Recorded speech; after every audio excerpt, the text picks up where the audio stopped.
Alright, you guys, welcome back. I don't know what happened there, but my phone stopped recording, even though I had plenty of time left.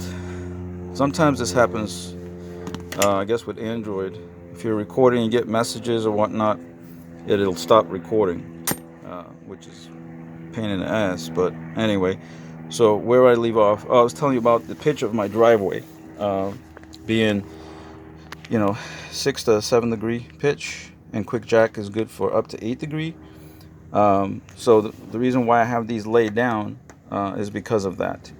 Normally these would sit inside this well over here, right there, or like right there, vertically. But since I'm on a driveway, I want the best stable lifting that I can get. So that's the reason why these additional blocks here help to spread the load, like I said. And so without further ado, let me make some quick adjustments here. There we go. Make sure that that's straight. And up on the front here, you can see that I added another small piece, because in the front, because of the difference in height, I have a 1 by 8 on the bottom, the lifting block, two 2 by 6 pieces, and then one 2 by 4 pieces going long ways, so that it can match the frame much better. Alright, so let me go ahead and grab the controller, and I'll come back over here and show you guys how it goes up and down. Alright, so I have the controller. Here's the controller. It's got the up and down button, magnetic on the back. It's got a little hook here if you want to hook it on the wall, or the magnet is good for just sticking it to like that on the vehicle while you're working around it. But alright, so here we go. So I'm gonna go slow so you can see how it comes up, and that's also so that you can make sure that all your blocks are lined up good. Alright, so here we go. And I don't know if you heard that, but the front is engaged right there, and if I look at the other side, I can see that it's also engaged. But in the back, actually, the contact is almost there. There's a slight little gap, so I'm going to bring it up some more, and as you can see now, it actually has contacted on all 4 lifting blocks. Alright, so I'm going to go ahead and bring it up maybe a couple of inches, and then just go around and see if everything is touching where I want it to. Like here, I want to make sure that this is right on the middle of the block, right there, where that big, what do you call it, where the bolt is for the front leaf springs. Alright, so let's go up a little bit.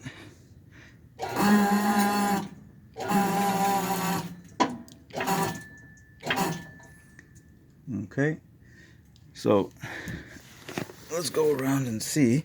Let me go ahead and put that there. So right here, everything's looking good. There it is, right there. It's touching there. Right there. It's right on the frame. Alright. Let's see if I can get some good pictures here. Okay.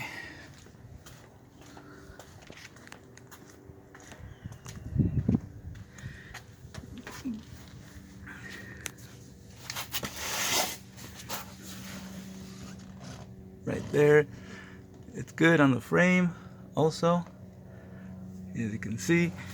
Let's see if we can get back here. Okay,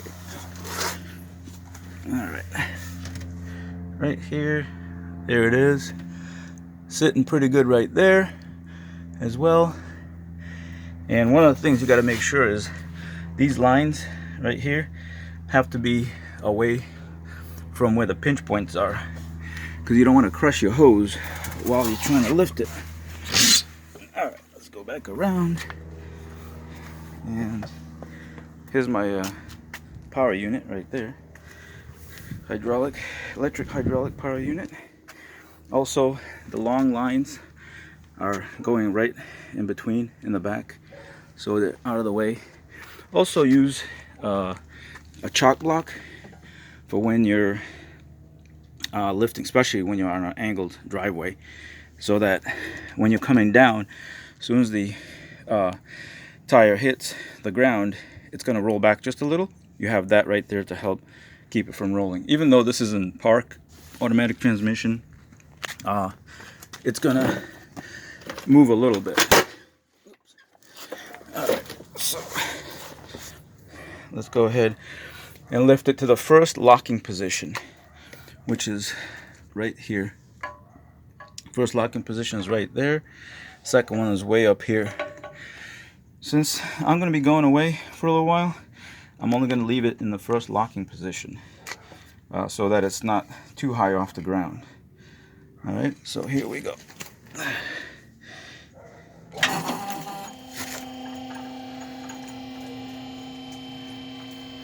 And once it gets to that locking position, you'll hear that thing click, just like that. And if you noticed, this little guy here is the guide that for when you want to come down. Once you're in the lock position, and I'll show you that too, you actually have to go past.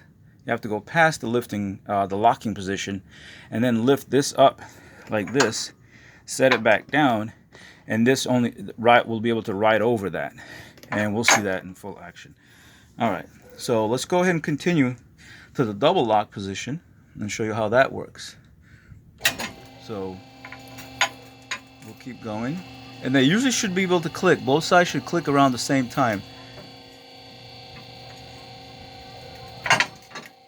So within like a second of each other, which all that means is that the hydraulic fluid in the lines could be more or less, or it's got like a tiny little bubble or something, and that's not a big deal.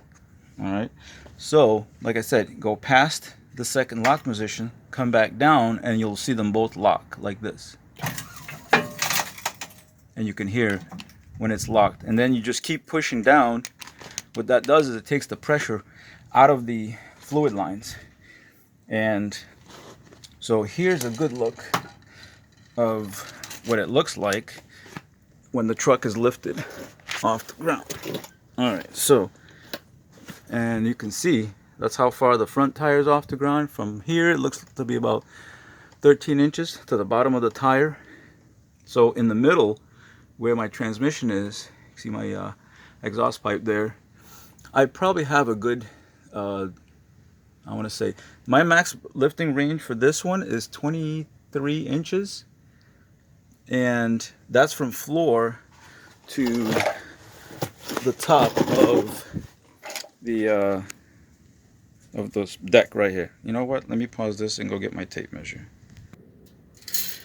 Alright, so I take it back. This was actually 17 inches from the floor to the top of the deck. Alright, to the bottom of the frame rails, I have a clearance of, if I get the tape to cooperate. Alright, from the ground to there is 26.5 inches. Hold on a second. There we go. 26.5 from the ground to the bottom of the vehicle. Well, where the frame rails, I mean, obviously where some of the other components are, it's going to be lower, more or less. You know, like I said, like with the diff right here, the axle, they're going to be lower. But that is plenty of space to go underneath. Oh, hold on a second. Okay, so I'm on the creeper, and obviously the creeper will raise me up a couple of inches off the ground, but you can see I'm underneath the front, and now underneath the oil pan right here, and there's the transmission pan right there. So you can see I have access to everything underneath, and I can raise my head up quite a bit if I need to. But so right here, like I said, my transmission, let me come back here all the way down here.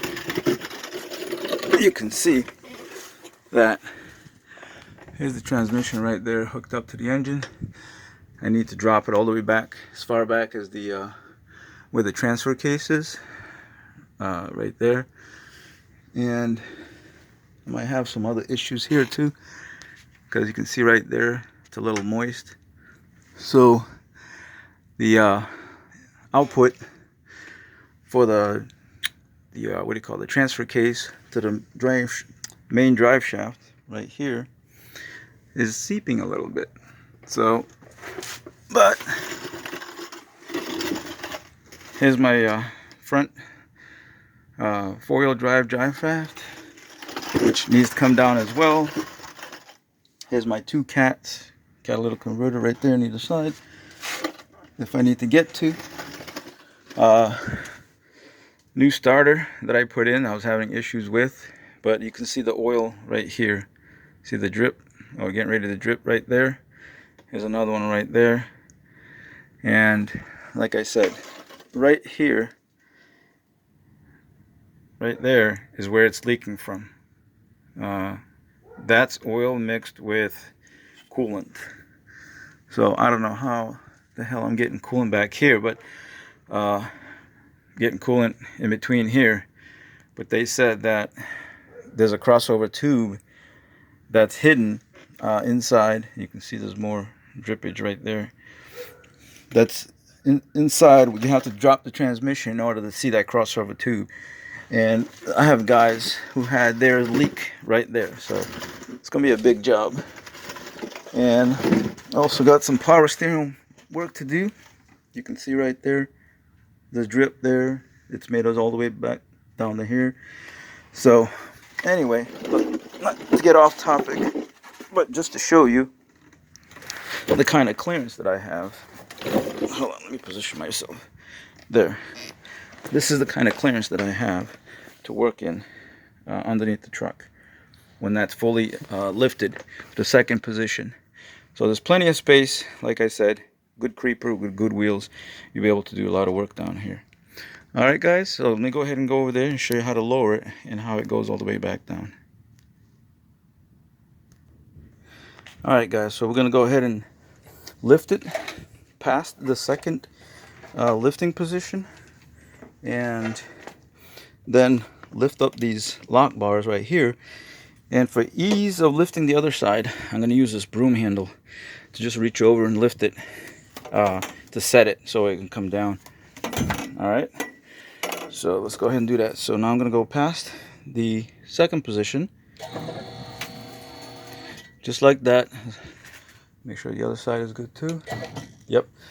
Alright, so now I lift this bar like this. Make sure that this piece right here is facing forward or down. Same thing over there. I can reach over there. Hold on 1 second. Alright, there we go. So I've set the other side by lifting it like this and letting it come back down. And now we can go ahead and lower it to the first position. But I'm going to go all the way down first, so you can see that when it comes down, see, and it come down pretty quick, pretty quick, depending on the weight of your vehicle. Also, let me set my chock block real quick, just in case. Right there. Oh, there we are. Just line that up right there. All right, so let's continue coming down. As you can see, it just went over the first locking position. So when I come down, like I said, as soon as you let go of the button, I mean, it stops. That fluid is, that pump is working good, you know. So let's see. Okay, I need to push the chock block just a little bit further back, so that, there we go. Like I said, this is automatic transmission, so the rear wheels are not going to go any further, but you can't take a chance, right? All right, so let's go down, making contact with the ground right there, and there's the QuickJack coming all the way down. All right, so the only thing I've noticed is that this actually moved a little forward because the back came down first. Like I said, normally you want to get them both up at the same time and down at the same time, but that's why you have the chock block there. See, the chock block being there caused the truck to stop there while this was still coming down with a little bit of pressure from the front, and that's why these went forward a little bit. But I'll adjust them just to make sure that when I lift it, it's still in good position. So anyway, guys, well, there you go. And like I said, everything's clear. You can see the gap there. You can see the gap here. Okay, you see the other side. And my QuickJack easily lifted my truck up with no issues. Now, like I said, 4,200 pound, rated for 5,000.